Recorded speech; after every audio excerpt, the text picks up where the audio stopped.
A demon lives in this city, Mr. Holmes. What is over there? A trip from which you will never return, Watson. Trust me, don't go there. Beyond that threshold is an abyss. Hell. He is an angry man in despair following a mistake that cannot be fixed.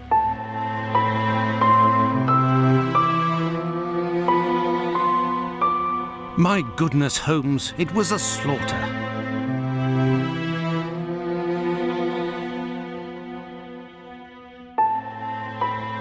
I am spent. I would like to return home, but I promised to go to the police as soon as I could. Now then, let's go to the police station. Hi everyone, and welcome back to Sherlock Holmes vs. Jack the Ripper historical walkthrough. Time for us to report to the police with John Watson.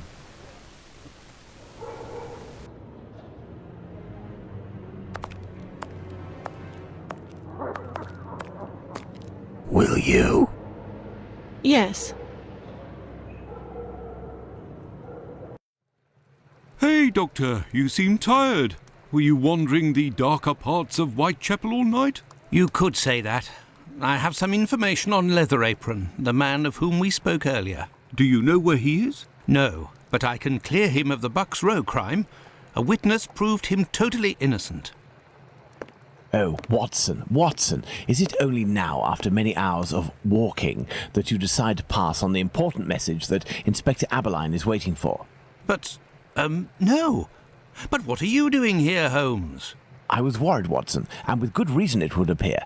Go give the message to this policeman and let's go home. Nobody appreciates me hanging around here, you know, and it's freezing cold. Ah, Creddle, none too soon. You will take the testimony of this... No, you continue with your duty shift. I must find Chandler in Ambury Street. He's struck again. Who? The murderer, the Bucks Row assassin. Hanbury Street. Let's go, Watson. We have no time to lose. Hanbury Street. Let's go, Watson. We have no time to lose. It's interesting how the police are so sure that it's the Bucks Row assassin again. However, I believe that upon examination of the body it will become pretty obvious. You can go in, Mr. Holmes. She's there. We didn't touch a thing. That's actually fairly standard with Holmes's method. Holmes always insists that the crime scene not be touched at all. However, in this fairly recreation we're about to come across, the second victim here. This is Annie Chapman. And second and sadly not the last on this occasion. It was very good of PC Chandler to let us pass. He said no one has touched the corpse. It's the perfect opportunity for us to put our skills to the test. Watson, let's not waste it.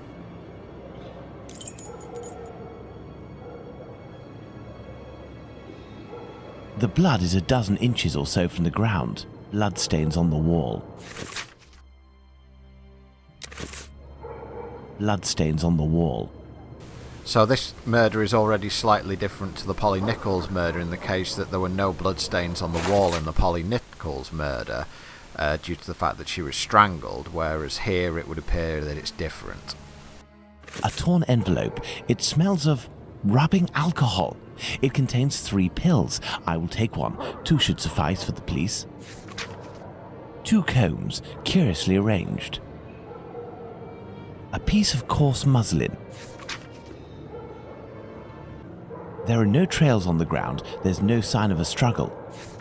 So similar to the Polly Nichols murder, it would appear the murder was done on site and the body not dragged. So, Doctor, shall we examine our victim? I'm tired, Holmes. I'm not sure if I am in a state to do this work.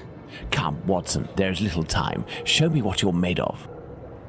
A distinct example of the British stiff upper lip there. Oh my God. Pray, Watson, pull yourself together. Can you establish the time of the crime? The extremities of the corpse are cold and rigor mortis is beginning to set in. I would say that the murder was committed over 2 hours ago, before 4:30 a.m. Strangely enough, the time of death would actually be one of the most hotly debated topics during the whole murder series. Let's look at this poor woman more closely. Look at her neck. What can you tell me? There are 2 incisions. The tongue is swollen. A bruise. The victim's face appears to have bruising, wouldn't you say? Under the maxilla and cheek. There is less on the right side. So you can see how they've managed to link this murder to the Polly Nichols murders, and the fact that the MO appears to be extremely similar. Strangulation and 2 slashes, and we'll find out more quickly. Now let's look at the stomach, or at least what remains of it. It's dreadful, Holmes. Who could do that to someone? That's what you're here for, Watson. Tell me what this man has done. The stomach has been entirely opened and... Oh, my God! A number of organs have been removed. So you're telling me that the organs were removed, Watson? They weren't ripped out? Not at all, Holmes. On the contrary, this is clearly the work of an expert. I couldn't have done any better myself. And the uterus is missing. Annie Chapman's murder was the one that gave most credence to the fact that the serial killer had knowledge of human anatomy, although how much is still up for debate. Looky here. It would seem he has a mark on his left hand. The victim must have worn a large ring or several little ones, and someone pulled them off forcefully. This detail will be very valuable, Watson. You can be sure of that. My dear Watson, now that we have found all of our clues, nothing remains but to subject them to our most likely hypotheses in order to deduce the facts. In this case, the facts are rather disturbing overall, and it does appear that we have a serial murderer, as much as there was one at the time, on our hands. MO very similar to the last murder, and again, we're looking at connecting the dots here.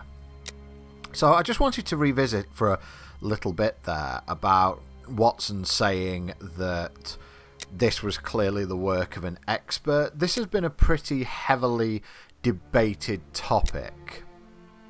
What Watson said is pretty much verbatim what was said by George Bagster Phillips at the time, who performed the autopsy on Annie Chapman. Following the post-mortem examination, he stated that he could not himself have performed all the injuries described, even with the fact that Annie Chapman wasn't struggling at the time, in under a quarter of an hour. If he'd have taken the necessary precautions which would have been necessary for surgery, he states that if he was trying to do it in a surgical environment, it would have taken him an hour to perform such injuries. In this case, this has led down the path of people thinking that Jack the Ripper was potentially someone who had very detailed medical knowledge. This has led to many people trying to be ripperologists to suggest that certain suspects were definitely Jack the Ripper because they had the medical knowledge necessary. And in fact, later medical investigators would actually put a damper on this image and say that while some anatomical knowledge was certainly necessary, it certainly wouldn't need to be on the level of a medical professional in order to perform the mutilations that were done, even in a short period of time. In speaking of tying reality into this game again, one thing that you might have noticed was that during the cutscene, you'll note that there was a lady walking by when it appears that the murderer was conversing with Annie Chapman, trying to, it would appear, arrange commerce with her, shall we say. Now, this is actually a key witness in terms of the Whitechapel murder investigations, and it's actually very accurate, I suppose, of the game to bring that in, especially with the subsequent wording between them of will you and yes, as these were actually words that were apparently heard by the witness before Annie Chapman and the Whitechapel murderer vanished into the back streets of Hanbury Street, or the back alleys of Hanbury Street. So kudos, I suppose, to the game's designers on that one, because these are very easy things to overlook, and in fact they will form a great deal of the part of our investigation coming up. So we're coming to an end of our linking the chains here. Basically, we're also now solving a thing of Jack the Ripper being right-handed, and the fact that it's the same weapon that was used in the Polly Nichols murder. I hear a noise coming from the street, Watson. The authorities are arriving. It's time for us to go. So while Holmes and Watson return to Baker Street, we're going to just have a look at some of the area where Annie Chapman sadly met her end. You can see it's a long string of houses on Hanbury Street and very secluded. However, it also shows how Jack the Ripper at this point now decided to start taking extra risks.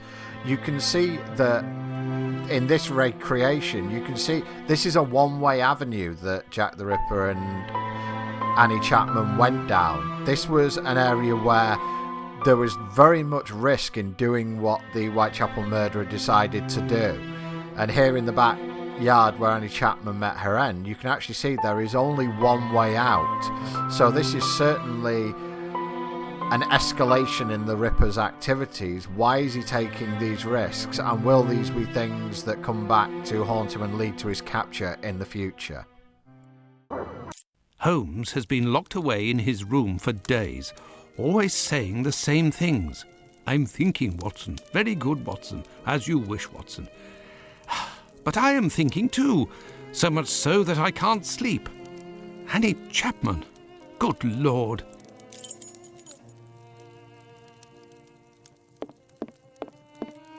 Holmes examined the broken jar that belonged to Finley's tenant. I wonder what this substance is. I don't recognize the odour. Formalin, Watson. This jar contained formalin. Interesting, don't you think? I've been waiting for something for days. Just the tiniest bit of news that would make sense of this whole matter. But there's nothing, neither from the press nor the police. Unless Inspector Aberline is holding on to some information without realizing its importance, which is quite possible. It is time for you to return to the police station in Whitechapel, Watson. And didn't you tell me that you had a matter to take care of it? Take advantage of it to learn more about this pill and its contents. Ah, but Holmes, it's late, and spending another night in this district is hardly my idea of entertainment. I know, Doctor, but we don't have any choice. Time is against us. Take your pistol in case you run into any troublesome characters. Fine, as you wish, Holmes. While we're looking to Holmes's notes on the victim, I believe we should spend some time on the victim herself, Annie Chapman. Born Annie Eliza Smith in September 1841, one of 5 children, she married John Chapman, a coachman, in 1869, and between the two of them they actually had 3 children. Not the type of background you'd expect for someone who ended up as a prostitute in Whitechapel. However, Annie certainly had her share of misfortune. Of her 3 children, 1 died young from meningitis and 1 was committed to what was called a cripple home at the time, and she lost contact with the 3rd. Annie and John would separate by mutual consent in 1884 or 1885. A police report saying that she had drunk and immoral ways, although that's not necessarily taken verbatim at the time. John would pay Annie a stipend of 10 shillings a week. However, this would end when John died in 1886, something that would crush Annie emotionally. Annie spent the last of her days in 1888 as a prostitute and even got into some fights during the end, as apparently she was missing 2 teeth during her post-mortem. She was in extremely ill health with advanced degeneracy in her lungs and her brain, and if the Whitechapel murderer hadn't gotten to her, it is likely that these diseases would have killed her. In fact, on the night of her death, she confided in Amelia Palmer that she was feeling too ill to do anything. However, she had to pull herself together, otherwise she'd have no money for lodgings. Sadly, the act of pulling herself together was what gave her the opportunity to run into the Whitechapel murderer.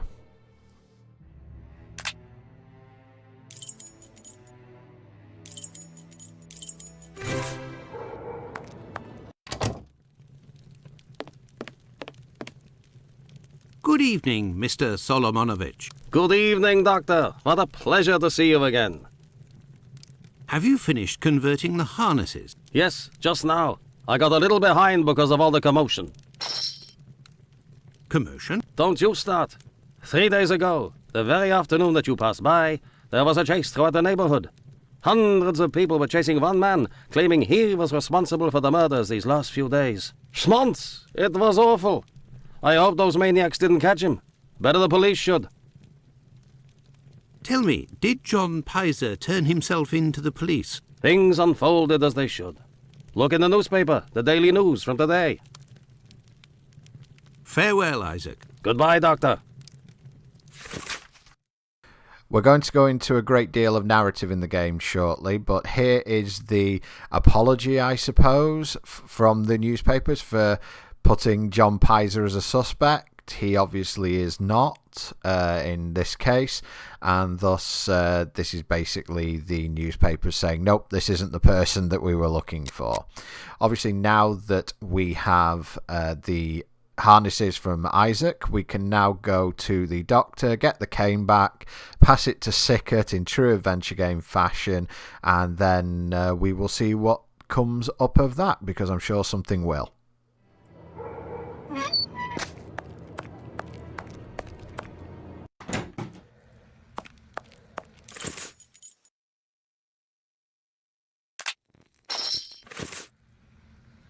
Good evening, Dr. Gibbons. Dr. Watson.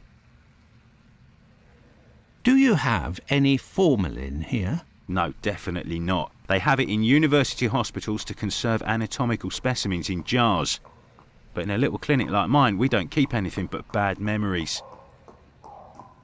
Did you keep the cane we spoke of last time? I was going to sell it tomorrow, would you believe, having not heard word. Here are your harnesses, Doctor. They are top quality, I'd say. Definitely worth the price of this walking stick. Here, it's yours. Well, farewell, Doctor. Goodbye, Dr. Watson. I must go to Miss Bella's. Yes, Doctor? Could you tell me what type of pill this is? Yes, we have those here. It's not really a medication. We give them to patients with chronic respiratory conditions like tuberculosis. Did you have a patient by the name of Annie Chapman, the woman killed 3 days ago? Indeed. She came in the morning of her death. Poor woman. Did you give her these pills? Yes, now that I think of it. She actually came in twice. The first time I gave her an almost empty container without making her pay. She came back during the day and said she dropped the container and stepped on the pills. She wanted to know if I could give her more again without paying. I refused. After she left, a patient who was there told me that he lives at the same place and confided that she had been lying. He saw the pills fall in the tenement's communal kitchen, but the woman immediately wrapped them up in a piece of paper. Where did this paper come from? According to this man, she'd found it near the chimney in the kitchen. Anyone could have thrown that paper there. That envelope can't have anything to do with the murder. Pardon, Doctor? Nothing. I was just talking to myself. Well, farewell, Doctor. Goodbye, Dr. Watson. I must go to Miss Bella's. That's actually a very smart way for the game, just to write out any conspiracy theories with regard to the envelope. Again, another piece of information you sometimes see. Good evening, ma'am. Your door was open. Isn't that a little dangerous? Hello, Doctor. Don't worry if the looks of anyone who enters doesn't please me. Me and my pistol know how to convince them to leave. Do you happen to know Annie Chapman, the poor woman who was killed 3 days ago? Dark Annie? Like all the drifters in the area, I've seen her once or twice. With respect to the dead, Annie really was the bottom of the barrel. What do you mean?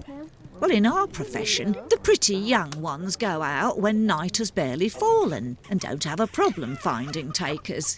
But poor girls like Annie or Polly Nichols, who aren't as tender and are often sick, sometimes trudge around for a whole night in the cold and the rain before landing a client. And that doesn't help their appearances either. They don't have much choice about paying for a bed for a few hours, a glass of gin or a hot meal. How terribly sad. That's the price of survival in Whitechapel, my angel. One of my girls knew Annie for some time. They bought some jewellery on the black market, I think. Jewellery? How could Annie Chapman have possibly afforded jewellery? Luxuries for a woman are always relative to her condition, Doctor. As a matter of fact, it was real cheap junk. Annie got 3 assorted brass rings, I think. It's been said I have a memory for jewellery. How is Lucy keeping? She's doing well, Doctor, but believe me, it won't last. Rare are the girls who can build a future in our profession. Very well, I shall let you get back to work, Mark. See you soon, my love.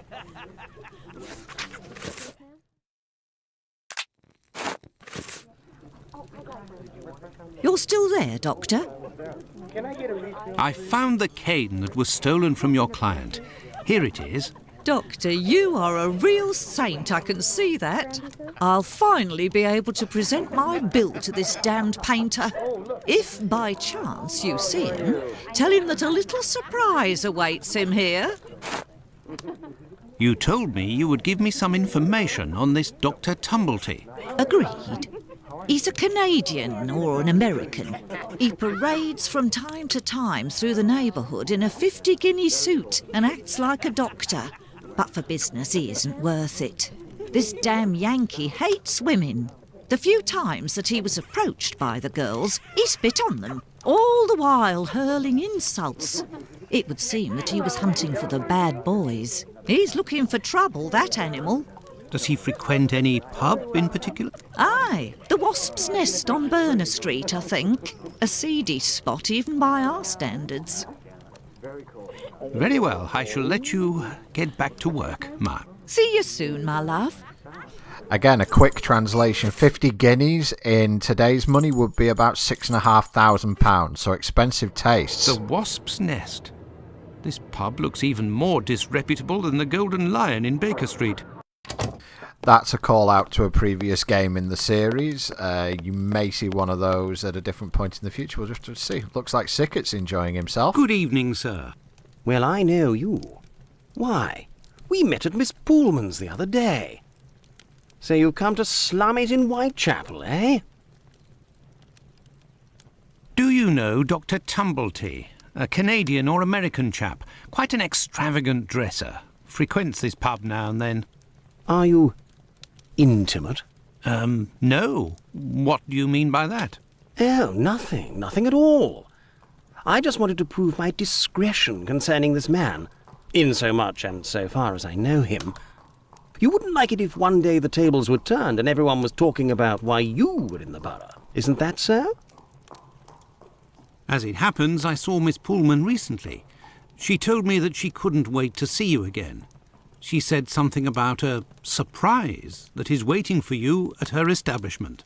Why, that is some of the best news I've heard, my friend. As thanks, I would like to let you in on a secret. The man that you were talking about, and whom I happen to know by sight, passed by and went through that little door that you see over there. Another man let him in. They weren't together for more than a few minutes, to be sure, eh? Well, I will continue my search. Ah, love. But what is this person trying to imply? This matter is beyond me. I'm sure it is, Doctor, and I'm pretty sure Sickett's going to get more than he bargained for. Hey, you can't go in there. It's private. Got it? And back to the adventure game idea of let's do someone a favour. What'll it be to drink, Gav? I love these accents. Greetings, my good man. Could I have a pint?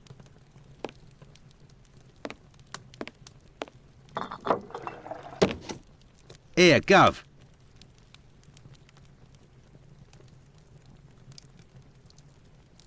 What's behind that locked door over there? Can I go in? Not likely. And let me be unless you're wanting a drink. Got it? I've been told that Dr. Tumblety might be found around here. Is that so? I don't do a roll call of all the drunkards here. I've got my hands full just making sure I get their money. Don't people pay when they order? Nah, look at that little scribbler there. Completely dead drunk. Tonight's tally is about as long as his arm. If he skips out, I'll be in for a guinea almost. This guy ran up £140 bar bill on his Goodbye, own. my friend. Oi, that's it. Having said that, though, I suppose this is London prices, so £140 should be about right. Good evening, sir. It'll be the coup of my career, Governor said. Ha! You'll make loads of dots of the paper, he said. You're a journalist? That's so. Tom Bulling at your service. The Whitechapel ferret, the wizard with the scoop. You don't appear to be in a state to write anything, my friend. You're mistaken. Whiskey passes through the blood and turns into ink. Simple. You see, mugs and inkwells are all the same. Don't you think you should settle your tab and go home? My red ink? Where's my red ink? I won't even pay half a halfpenny if they don't return my red ink. It's my blood you hear. Very well, I'll be on my way. Bulling is another real-life character, Oi, what'll it be to drink, Gav? but we'll get into him a little bit later. This is the sink where the barmaid puts the glasses to soak. Look, red ink. What's that doing here? The bottle is closed. There must still be some ink inside, and it looks like a glass. The barmaid must have put ink into the sink by mistake. Right. Do I get in your way? Me? If you'll excuse me, sir.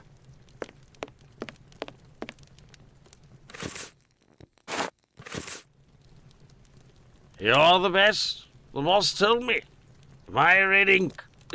Where's she be? I found your red ink, my friend. You should settle up and head home. Thank you, my friend, thank you. The spring-heeled phantom will be revived. That little phrase, the spring-heel phantom, says an awful lot about Tom Bulling that we'll find out later. Gav? Here you go. It's on the Journalist, my friend. I owe you one. The next one is on me. What'll it be? Nothing, thanks. But I may need your help.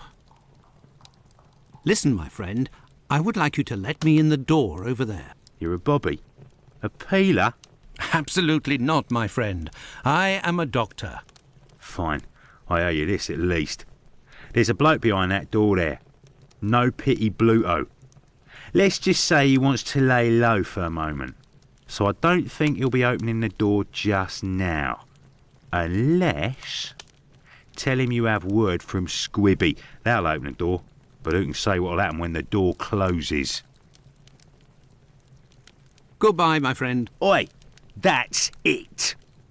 Some of the sign-offs in this game are hilarious. Let me in.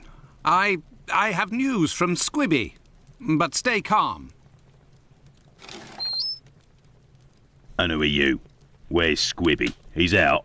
To be honest, I don't actually know this Squibby chap. I was actually wondering if you knew Dr. Tumblety, a Canadian or American fellow. He came in... Sure we know him. Excellent. Can you... You know about gas?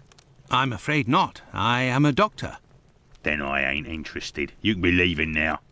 But if I find out who snitched to the peelers, I'll find you. Got it? But I can pay you for... Keep your coins for the paupers, or one of the gas boys who ain't afraid of nothing and knows how to hold his tongue. You bring him to me. I'll meet with you.